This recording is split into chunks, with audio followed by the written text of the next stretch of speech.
Alright guys, welcome to my latest and hopefully fun unboxing. Let's see what we got here in the package. A lot of the times when I buy things from overseas, I don't expect anything to actually show up. But this time it came in. So what we got here is from the same WL Racing. We've got some tires and this little tool here that hopefully will allow me to put these onto my Wltoys RC drift car, because out of the box it's not a drift car.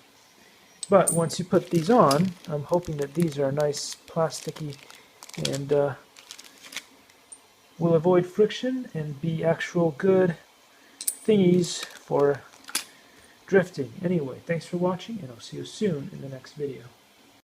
Likey.